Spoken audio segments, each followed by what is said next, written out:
This episode, guys, today is momentum. Building momentum, keeping momentum, and the positive effects that it has on you, both in business and in your personal life.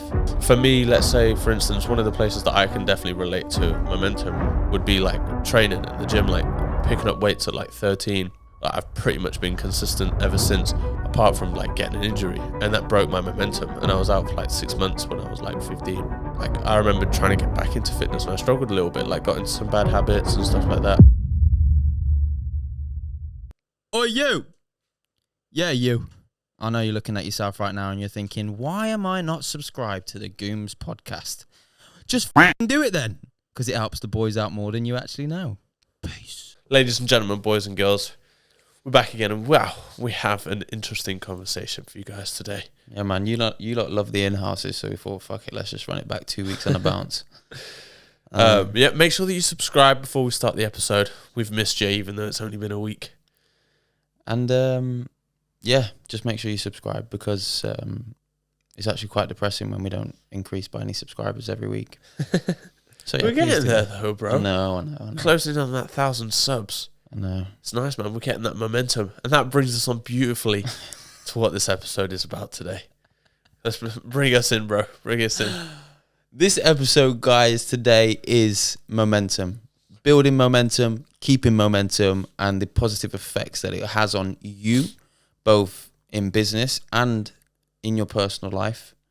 All the top guys speak of it, and I feel like quite recently we have started to build our momentum on a personal level, on a business level, and I think we're starting to reap the rewards of it. So, yeah, man, what does momentum mean to you, bro? What does it mean? I was going to say, before we go into something like that, I mean, it was quite evident when we've had like momentum going into, you know, like the business world and stuff like that.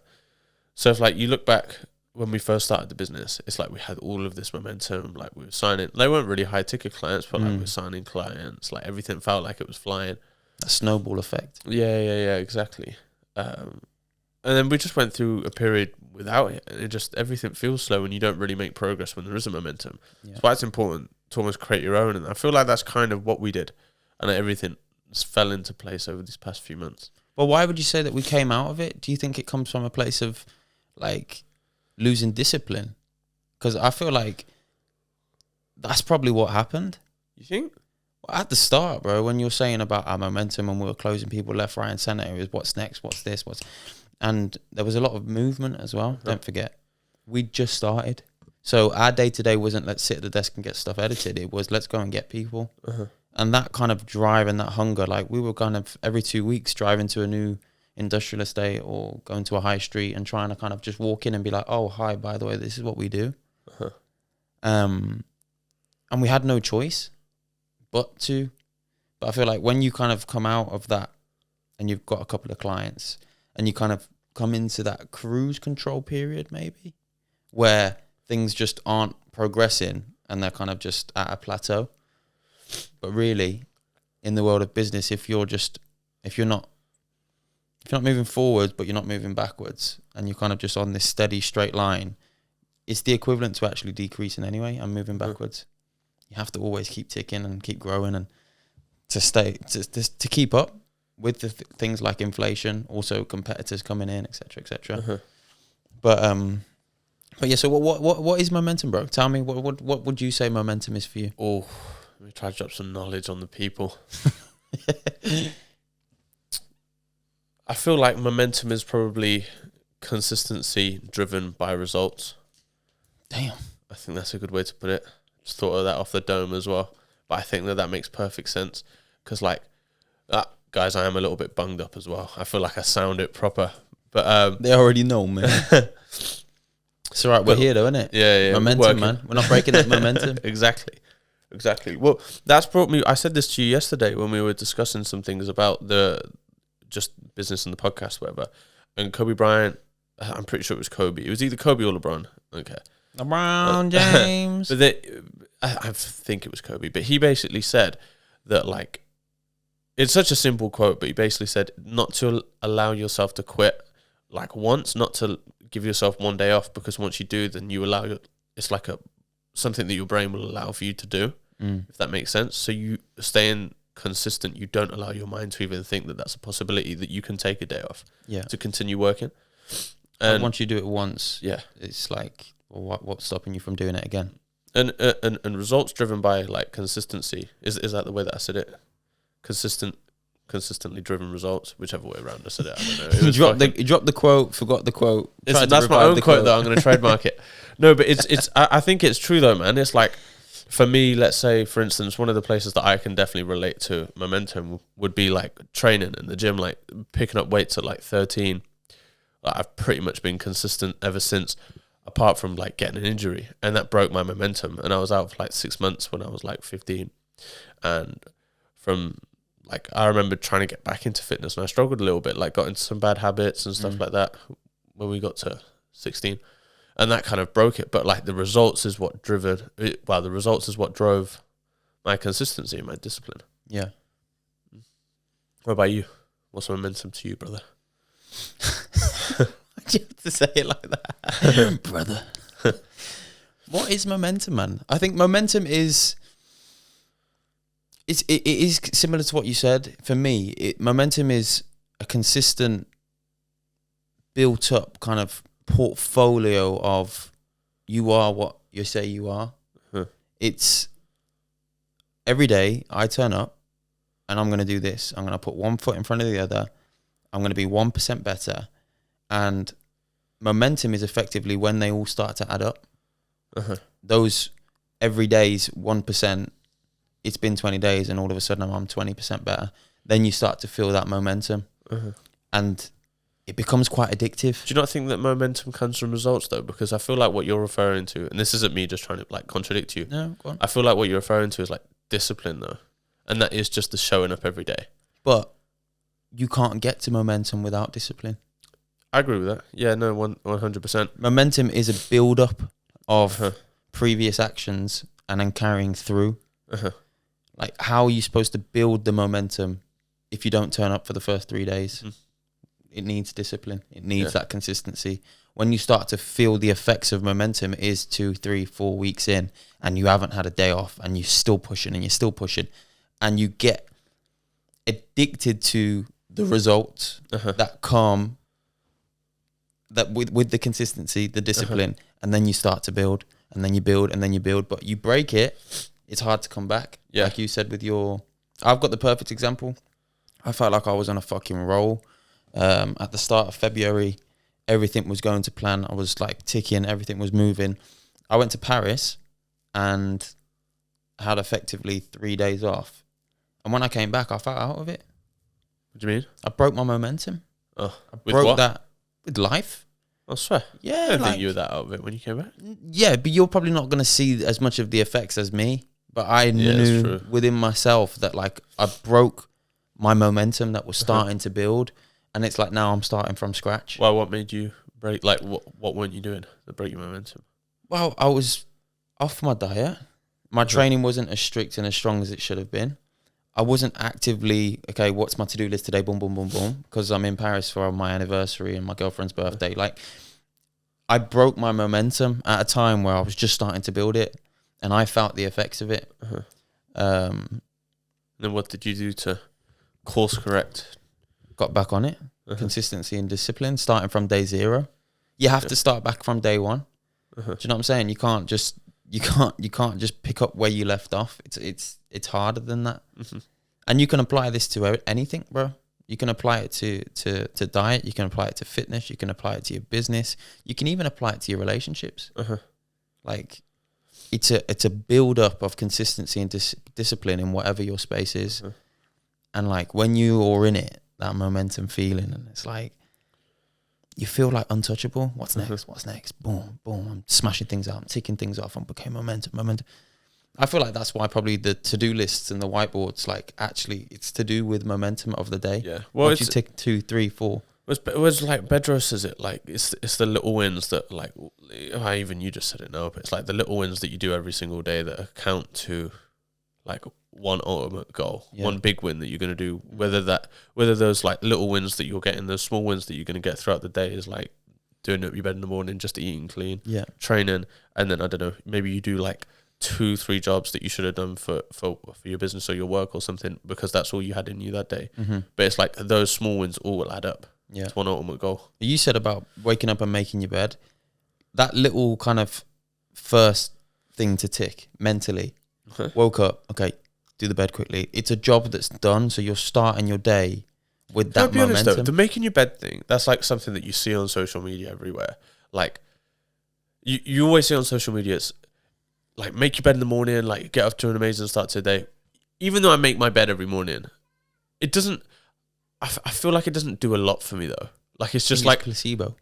Probably. The main reason, like, my motivator to make my bed isn't like, oh, I'll get up to the day to an amazing start, whatever. The motivator for me to do my bed up in the morning is just like cleanliness. But Genuinely. Yeah, I hear you, but I think it's a psychological thing. Yeah. It's very easy to just roll out of bed and leave it and be like, well, I'm going to mess it up later anyway. But that's bollocks though. I know, but I'm just saying, if you correct that, I've done the bed. It's a job that I could have got away with not doing, but I did it. You starting the day on that roll of, I did it. Yeah. Do you know what I'm saying? I feel like that's where the guys at the top kind of talk about, like, wake up and do it, because it's that first task that needs to get done. And whether you do it or not can be can determine the rest of your day. Are you going to do those tasks or are you not? It's a choice. Are you going to make the right choice or the wrong choice?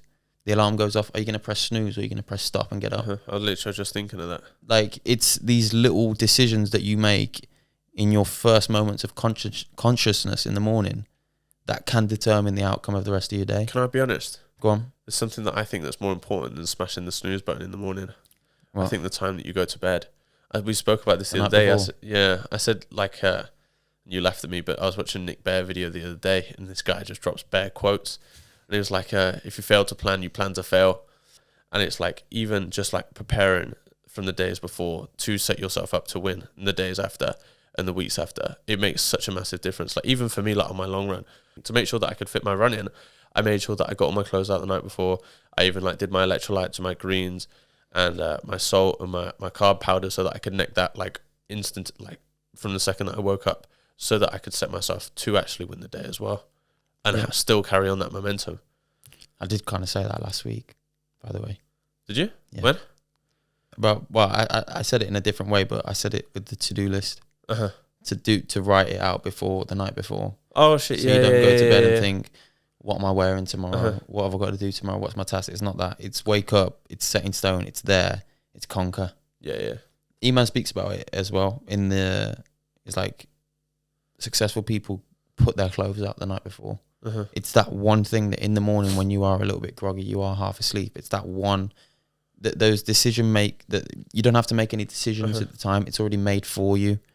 He's like, I'll have my gym clothes ready and I'll also have my work clothes ready. So I wake up, first it's throw the shorts and the top on, go work out, come back up, shower, then the clothes are there ready. I'm not wasting my thought process on making decisions that should have already been made. Especially as men. I saw this statistic the other day. I can't remember the exact numbers, but like these are made up now, but like it is a fact that women have more. But men will have something, for instance, like 10,000 words in a day, and women have something like 18,000. So I think like, it's actually bigger of a gap, because I actually sent the ticky to my girlfriend and I said, this is why sometimes I just don't want to talk to you. Yeah. She was like, that's not an excuse, that's some bullshit TikTok or whatever. No, but like as men, like our mental capacity like is actually less. Like we just want to get things done and have to make less decisions. Like Mark Zuckerberg, he says that he only makes 3 decisions a day. Like when I used to have cereal in the morning and I'd be deciding, like looking at the cereal cabinet, like deciding, oh, what cereal should I have today? Like I remember one morning I was like actually trying to decide. I was like, why am I fucking so confused over this decision? This is like the most stupid decision of the whole fucking the year. Like deciding what cereal I'm gonna have in the morning. It's not, bro, because if you go Crunchy Nut or Cocoa Pops, it's a tough dilemma. It used to be a Crave, man. Oh, they're bad as well. With the almond milk, good and bad. Just reminded me of the I haven't cereal in forever. You know that DJ Khaled, Rick Ross, with the Cinnamon Toast Crunch, the almond milk, and you just made the biggest banger in the whole world. When they sit and get it, and he goes, after I have the blunt, I walk around the garden, bowl of cereal, you know, the Cinnamon Toast Crunch. Fuck's sake. Couple of rich fatties, man. Do you reckon you'd ever be fat when, like, if you reach that level of wealth? No. Standards, bro. I hold it like it is the standards. Like I just fucking, I picture myself being like 70 years old, still being an absolute fucking G, like being able to like outrun like 20-year-olds, bro. What, at 70? Yeah, bro. I think that's a bit of a tough. No, like not literally, bro, but I'll definitely like 70, 80, bro. I'll still be a fucking G. Yeah, well, God willing, we get to 70, 80. Yeah. But yeah. I don't think I'd ever allow myself to be like that. What about you? I don't think you would, man. Don't know. I feel like at 70, 80, will my priorities be like to run a 5-minute kilometer? I don't know. No, bro, it's not like it's because it's more than that for me though. Like the momentum with this health and fitness stuff is like longevity more than anything. Like I made a video about it on my TikTok, like why you should train as a hybrid athlete, but like you're having bone density, like having a strong bone density, cardiovascular fitness and muscle mass, like you're just going to increase your quality of life at whatever age you are. Like imagine being some fucking like slob, bro, and you can't even touch your toes. Like how far are you going to get in life really, like with a good quality of life? The thing is as well, a lot of people have a misconception of fitness and just think, oh well, you want to look good and you want to back your top off, but the actual fundamentals of it is just health and well-being. It is just, can I be healthy and for as long as possible? So, yeah, no, I hear you, bro. Listen, I will never get to a DJ Khaled Rick Ross phase, but will I be 60, 70 and kind of have like a bit of a dad bod? Maybe. I don't even know. I actually don't think I will. The main motivator for me, is like being able to move with like my grandchildren. Yeah. The same way that I'd be able to move if I was 30 years old. You still can move with a kind of subtle dad bod though. No. You'll still have your shoulders and your bicep, and you'll be strong and stuff like that. But bro, I'm not going to be able to go and run with them and like. No, bro. Listen, I'm not saying that I'm going to be like dice to the fucking T, like stage ready, but like I'll definitely still be able to move and like do these things. Yeah. Like there's just to be functional, innit? Yeah, bro. Like some fucking 87-year-old completed an Ironman the other day. Like literally, like that's crazy. Gee, like there's people doing this and like they people finish last.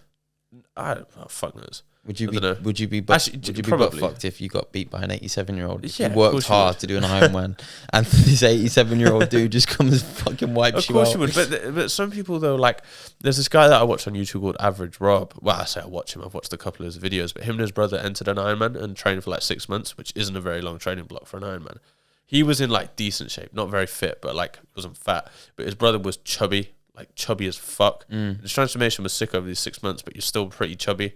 Like on the back of his Ironman top, it said like the fat kid or something like that. And like he finished like bare late, like after everybody else. But his motivator isn't like, let me finish before someone else. It's like, let me complete this. Yeah, I'm challenging myself. Yeah. An Ironman's fucked, man. It actually is. I'm going to get one ticked off, bro. It's going to happen. You need to build up that momentum first, man. I feel like I've already got the momentum. I just can't break it. I want you to tell me about your momentum building with your marathon prep, because you're about 2 weeks out now, isn't it? Momentum has been slowing down, man. But everybody that I've spoke to over these past 3 weeks that's training for, whether it's London Marathon, Manchester Marathon, like everybody just that I've spoken to is kind of in the same boat as me, and everybody's just been like, it's pretty long at the moment. Like, I mean, I've just come off the back of doing 280-kilometer weeks, which is like fucking, like what am I even doing in my life? Do you know what I mean? And a lot of other people have just come out of their peak weeks or just going into their peak weeks, so their mileage is still like long at the moment. And no one can really be asked, from what I'm getting, like I started thinking to myself, like, why am I even doing this? Like, I can't even be asked for a race day anymore. But because I've built up that momentum and I'm not going to allow myself to stop doing what I'm doing, like it's the same as having breakfast for most people. I just do it. Like I don't need to think about it as much. Would you say is that momentum that's keeping you in there as opposed to the end result of running, like running on race day?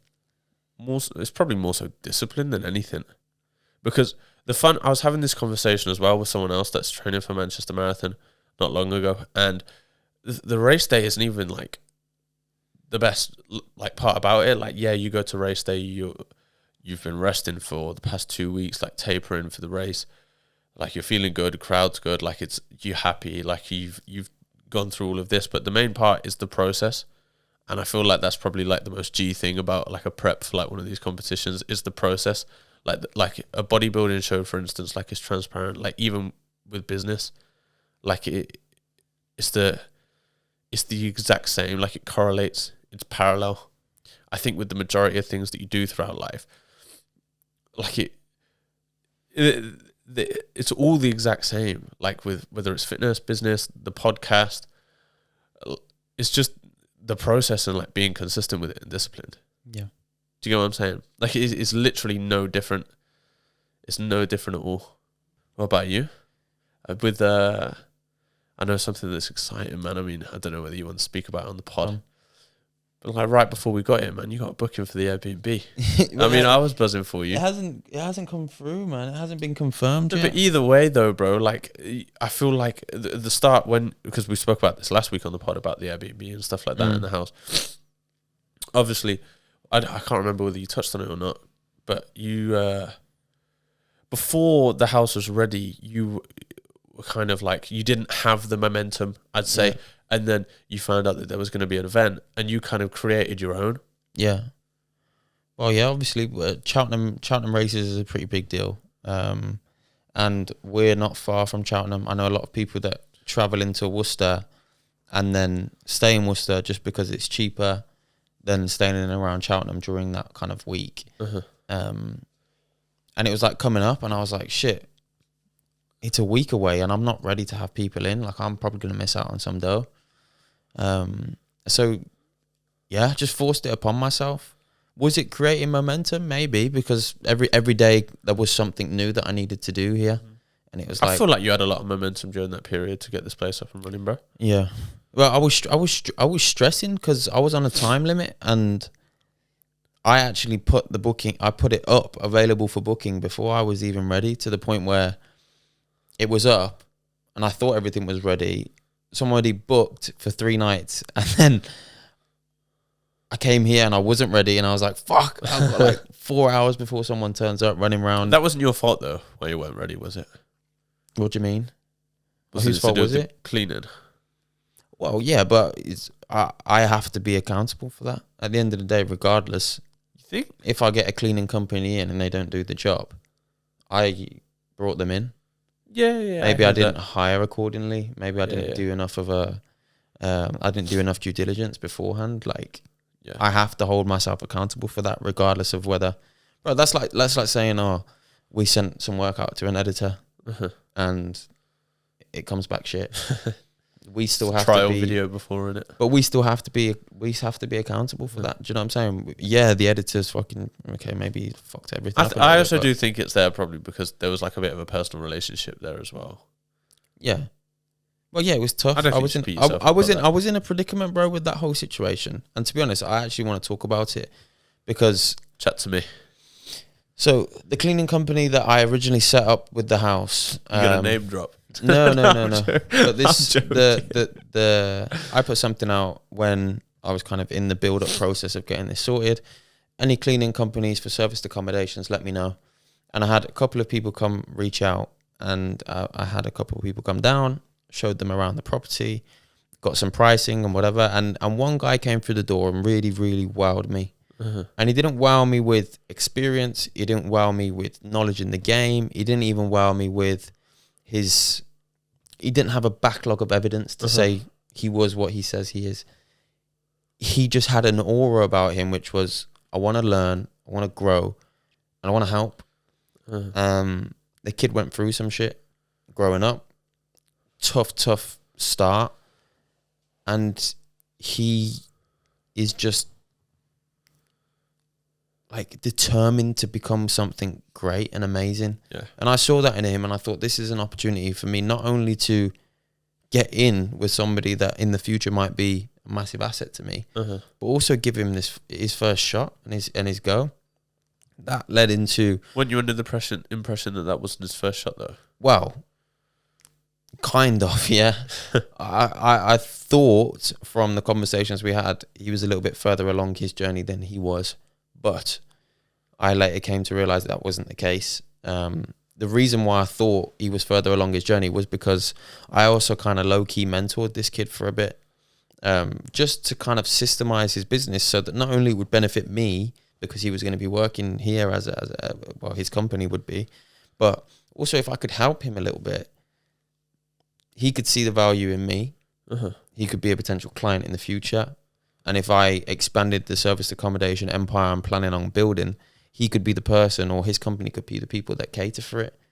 You're never going to forget that first person that gave you a shot. You're never going to forget that first person that said, try this, do that, do this, and kind of mentored you through. Harry said it to us. He goes, you're always in a position to teach as long as you have more knowledge than the student. And that hit hard for me because in my head I was thinking, who the fuck am I to tell this kid to try this, to do that, to do. But when he said that to me, it was like, well, I do have a lot more knowledge than this kid in this space because I've done it for a lot longer. So yeah, but give him a shot, and basically wasn't what he said he was. Damn. And I think it came from a place of him just wanting to kind of, oh, you. Yeah, you. I know you're looking at yourself right now and you're thinking, why am I not subscribed to the Gooms Podcast? Just do it then, because it helps the boys out more than you actually know. Peace. Prove something to me. Bro's chasing his bread, bro. Yeah, like... and motivate for everybody. Bro, my boy came and he's literally coming to clean the property. He had a full breakdown. Like, he came with like a stack of papers, bro, like that. And it was like different things and different services. What was on these sheets? I didn't read them. But did he give them to you to have? I said I don't need them. He was like, this is a breakdown of our services and what we do. I just said, just send it me all on the email. Never read the email. But be curious to see it, man. Well, look, it was all the basic stuff. This is this service, this detailing, this. He was saying all the right things. It was just something that was a little bit extra. Yeah. It was that biscuit. Do you know what I mean? He brought me a tea and he also brought a biscuit with it. He came and showed up to view the house with cleaning products on him. Whilst we're walking around the house, he was like doing little things and he was doing the right stuff. Do you know what I'm saying? He came with cleaning products. Yeah, bro. He came to make an impression, and that's what stood out. All the other guys that came in for, let's say, an interview or like just to see the property and what they kind of price up. Give a quote, bro. Just came and had a look. But he came ready to make an impression, and I liked that. And that's what I saw in him as to, right, okay, he's got the fundamentals of how am I going to impress a client. If he could just fine tune his service, followed up with a little bit of confidence, and then he could be onto something great here. But yeah, so that kind of, we were ready. I had a clean before we were going to go live, and we broke a mirror, we broke a blind, we burnt through some sheets. When I say we, I mean they, not me. And I was just a bit like, shit, like I've been trying to help this kid with stress, bro. Breaking your momentum, bro. Yep, facts. That broke my momentum. Dead ass. But what did I do? I sat down, had a hard conversation. I said, listen, this ain't going to work. This is not personal. This is business. I need somebody that's going to make me be able to not be stressed about this. And at the minute, all you've done is add to that. And I got out the house, got in the car, and before I'd got home on my car journey, I'd already organised for a cleaner to come the day after to come and see and to clean and to view and to quote and that was done within 24 hours. So I kind of. So do you think to be able to do, bro, to be able to have the hard conversations when you need to? Yeah, I just want you to know that, man. What's the hardest conversation you say you'd ever have? You've had? It's tough, bro. Is it in this kind of space or? What do you mean in this space? Like in the business space, or is it maybe on a personal level? Or I don't know. I mean, back at the shop, letting staff go was never an easy thing. It was probably quite similar. Can we role play one? Let's actually role play. I'll never forget on my way home. No. You just give me the basic thing, and I'm going to be the member of staff. It was a girl actually as well. What's her name? I can't Shanice. remember. I'm Shanice. I'm Shanice. Yeah. Okay. So, hi Shanice, how you doing? Hi boss, how are you? Oh, I'm good, thank you. Just before you start, I just wanted to let you know my landlord told me I'm late on rent. No, she was a uni student. Oh, my landlord. Then she stayed at home. Fuck's sake. My mum and dad told me I'm late on rent. Yeah, well, I don't give a fuck, all right? You're out the door. You're gone. Wait, what? You want me to take deliveries? No. I've had enough of you. You finished. Oh, finished? You're not working for us anymore. What have I done? Why? You're no good. Oh. You need to go and take a look in the mirror, take a look at yourself, and understand that you're doing everything wrong. Right, I'll talk to you later. Bye. Beep, beep, beep. Wow. That's not how it went. That's not a big G move. No, that's going to crush this girl. That's not how it went. I'm crushed. I just called her up and I just basically said that it's not going to work out. I just said that you just hit, like, she was like, you know, when you bring someone in to like trial a little bit. That scenario was so. That was so fucked. By the way, I'd never treated someone like that. I just called her up. Obviously, started the phone call like, you're right, whatever. I just basically said to her that it's not going to work out. That I just don't feel like this is right for you. Did she get a sob story or did you get? But I'm gonna lose my job. No, she was just like, it's all right. She was like, okay. What else can she say? No, I hear you. I fight for a little bit. I had another hard conversation. We had this delivery driver at the shop as well, and like he'd done some cleaning before in the past for us at the shop. South African guy, and he fucking said something weird to one of the girls at the shop, like one of the young girls, like 15 years old, 16 years old, like something weird. I can't remember what he said. Like sexual? Like something sexual. Oh. And she came into the front of the shop, didn't say anything to me. Said something to one of the boys, and they came up to me, and they were like, Layla's really, really upset. And I've gone to the back of the shop. I asked her, what's wrong? I found out. He was out on a delivery at the time, and when he came back, I had to, obviously, like, it's a conversation that I knew that I had to have. But, like, this guy was probably, like he was a big guy, man. Big guy. But I've basically, like, proper, like, South African accent, like, that South African strength. But I just had to fucking give this guy a bollocking, bro. Yeah. But it wasn't even like a just screamed at him, like, mindlessly. Like, I had to, like, tell this guy to leave. Yeah. Do you know what I mean? Like, the stuff like that isn't going to run. And then obviously dealing with the stress of everything at the shop, not having a delivery driver there. But stuff can't roll, man. Yeah. And it's your standard as well. Because if you let that slip once, then it's like, oh, is that accepted now then? I'd say that is probably where the majority of my hard conversations have happened at the shop. Or with, like, between us boys as well.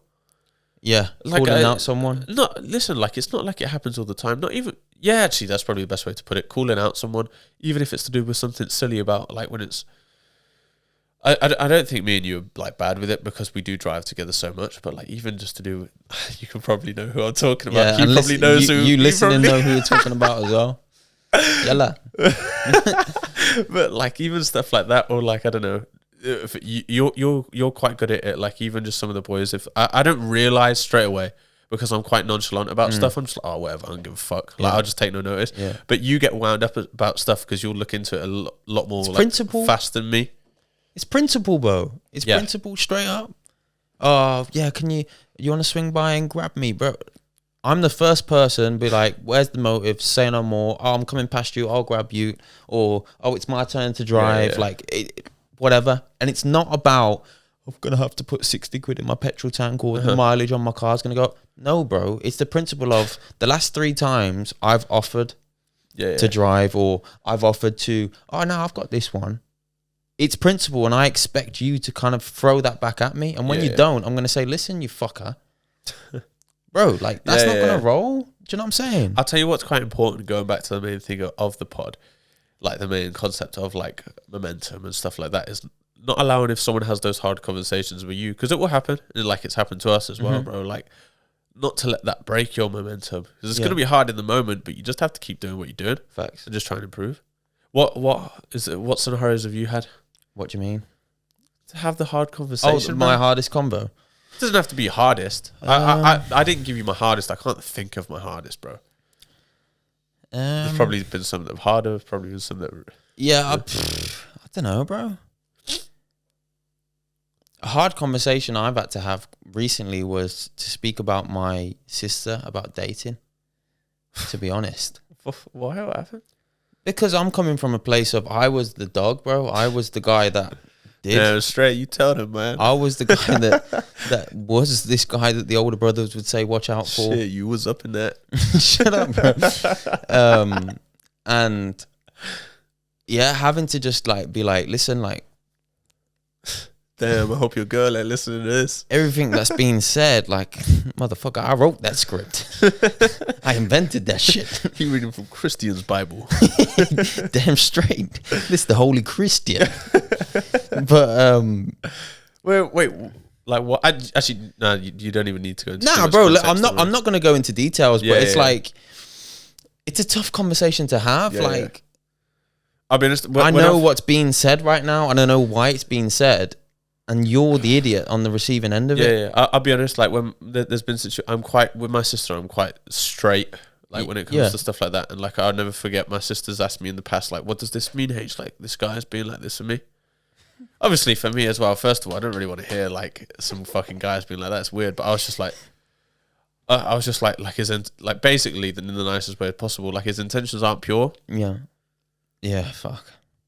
Do you know what I mean? It's tough, man. Were you talking about it like what did she not take it well? And it was a hard conversation. It was just tough to say. A bit awkward. Yeah. Awkward. I'd say that. I feel like that's what partly what makes a hard conversation. Yeah. But you know what? The toughest conversation, I'm going to come back to the cleaner and the guy that I was low-key mentoring.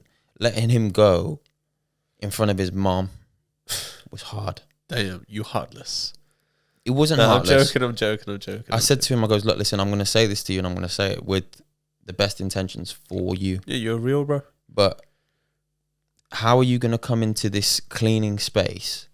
How am I going to open up my network of serviced accommodation owners to you, and your service be shit? Yeah, bad name for yourself. My word becomes fucking nothing then. So when I'm trying to sell my services, they're going to be like, well, last time you pitched this dude to us, it fucking gave me a headache. So what you pitch moving forwards means fuck all. First thing. And second thing, I had to tell him that, like, bro, you're going and chasing new clients, or you want to employ new people, but you don't even know the fundamentals of your business. Yeah, your service. And yeah, exactly. Product's not good.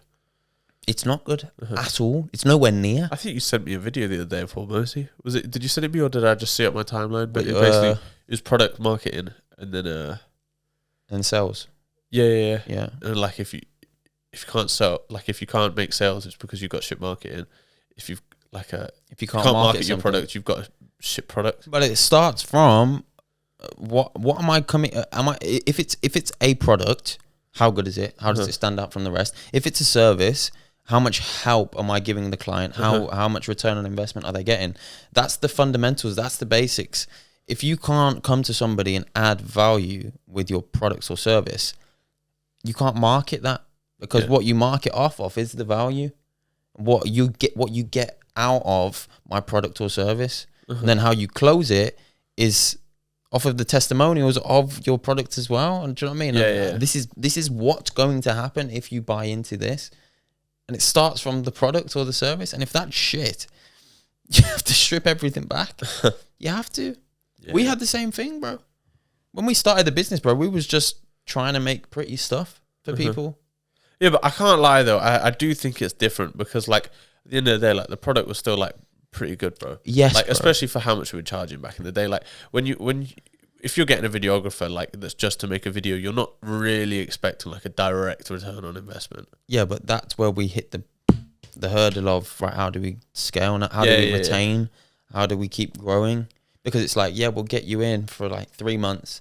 We've got all this nice content now, but we're spending X and we're getting back nothing.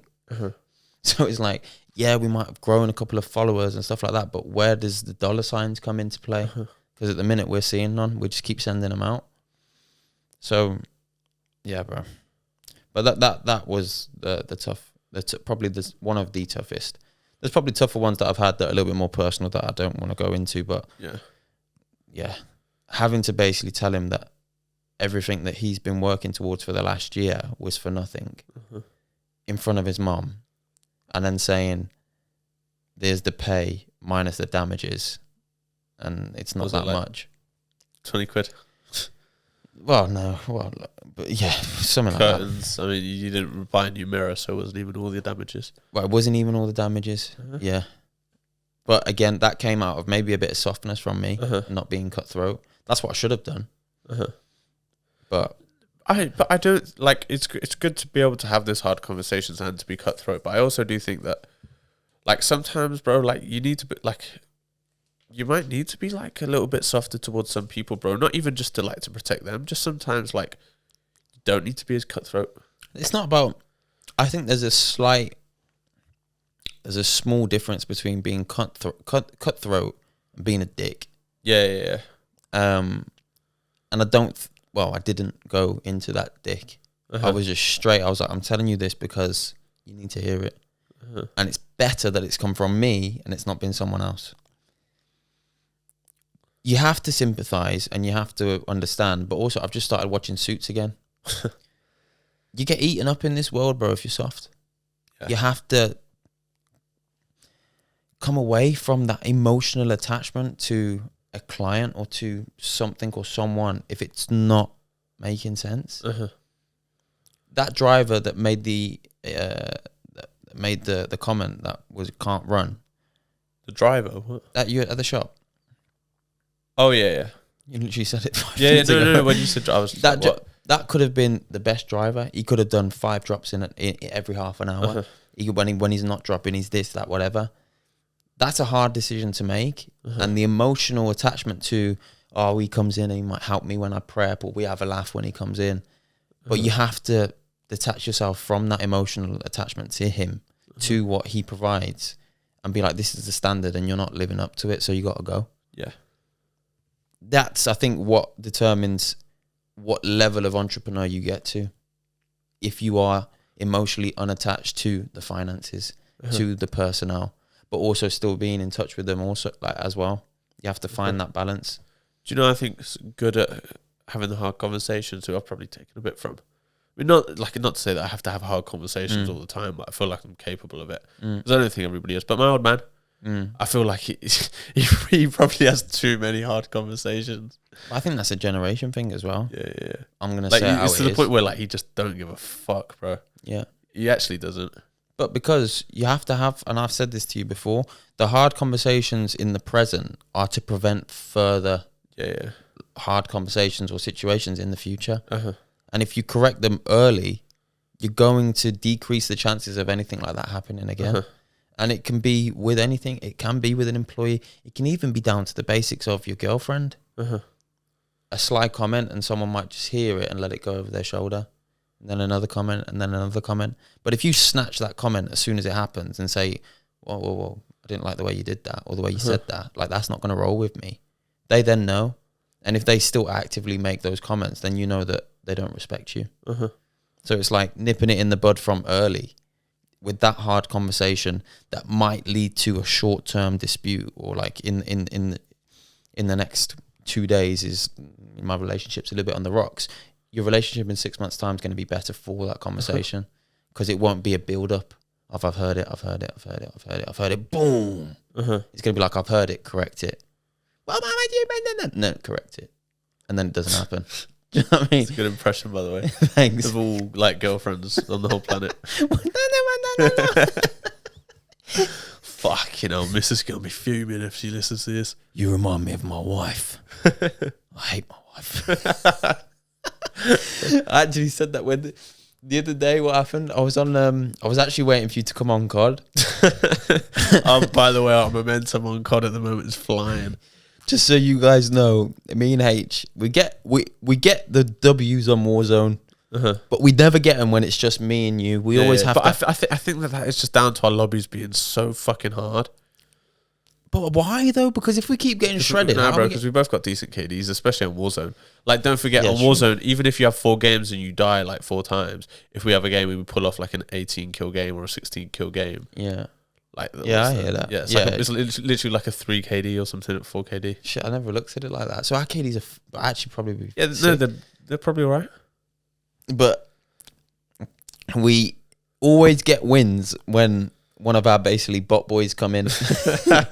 You know who you are, man. You guys don't really kind of spend too much time on the game with a lower KD. Not as let's say not as skilled in that department. Yeah. But we finally got our dub yesterday and we made it special. It was in the trios lobby and the duos on our map, Fortune's Keep, Lighthouse Landing. Anyway, I was in this lobby and my girlfriend called me and I had my phone tucked into my headset and I was speaking to her and I didn't mute myself. So everybody within the game could hear what I was saying. And I was like, hey, baby, you okay?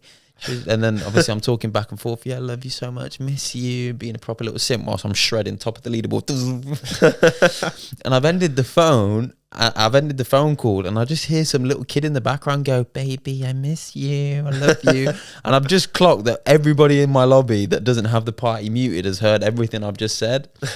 And then I went, "You remind me of my wife. I hate my wife." And this little kid started pissing himself. Then we started chatting. Then we invited him to the party. I'm now his friend. He's our little extra man if we need him now. There on never on going tap. to use him ever. Probably not. Shout out Nath though. I should probably unfriend him to be fair. He goes, he was a Scouse kid, isn't it? What did he say? Yeah. He goes, "Yeah, my girlfriend cheated on me. Fuck her anyway, the fat tart." That's a good accent. Cheers, lad.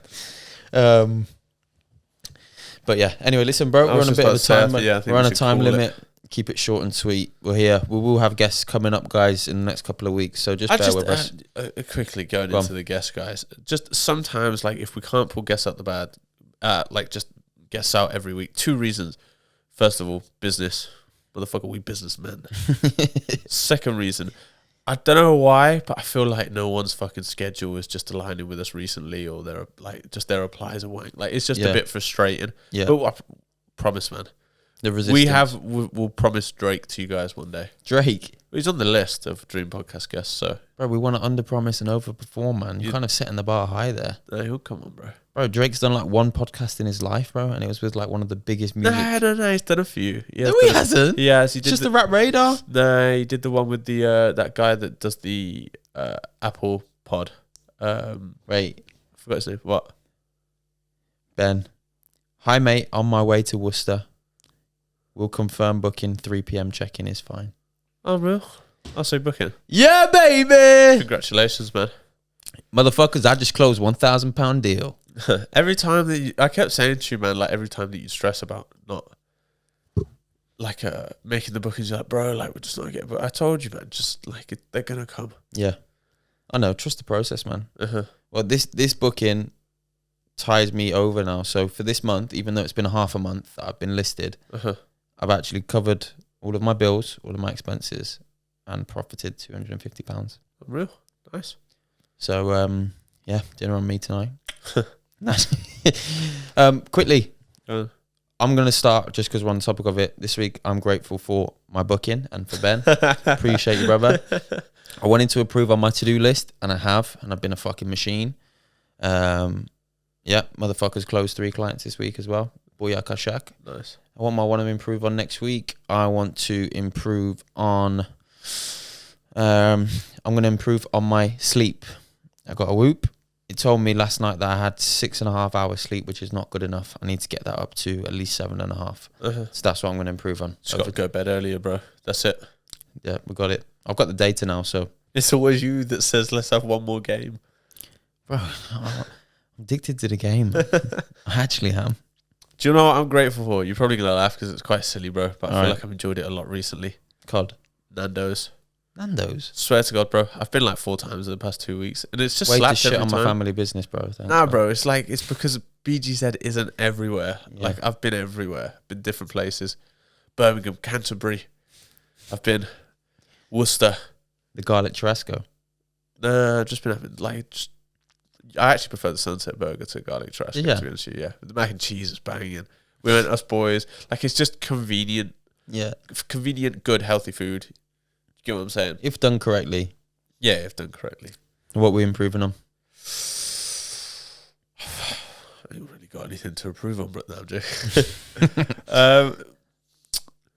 I would... I don't know. What would I like to improve on? See, this is tough, man. I want to give you one. Go on. You said that you're a bit like, oh, why am I doing this? And you always tell me, bro, why are you letting those voices get into your head? Why are you saying, oh, well, I can't be asked this, don't want to do this. You're going to fix those voices in your head and you're going to tell them to stop being a bitch. You're still getting it done, but you're going to make these last 2 weeks more enjoyable leading up to your marathon. Well, no, I know that they are going to be enjoyable because it's like I'm literally like half in my output. Yeah. So like, it's like, yeah. The only reason it felt long, like it just felt long more than anything because of how much I had to do, like the hours I had to put in. Like my shortest run last week was literally like an hour and a half. Like what the fuck, guys? Guys, when this podcast comes out, Arsenal will still be top of the league and will have took 3 points at the Etihad. I'm manifesting it. Do you know what I want to improve on next week? Go on. I want to. You said that you were about like closing clients, whatever. I want to find a new client. Well, motherfucker, you gonna close one today? Make sure See, you do I that got shit. called later. Make sure you do that shit. I don't know what that's going to rooting for you. entail, but we'll see. So no more? Yeah. People, as per usual, thank you for listening, watching, liking, subscribing, doing all of that good stuff. But if you haven't, make sure you turn the bell notifications on so you get notified every time we release the podcast. And we'll see you all next week. Subscribe to the podcast, guys. Oh shit, I didn't even say subscribe in my outro. That's right, I just said it. Fucking bottled it. It's alright, man. I didn't even clock that you didn't say subscribe. I just wanted to make sure they did. On that note, everyone, peace! See you later. Love.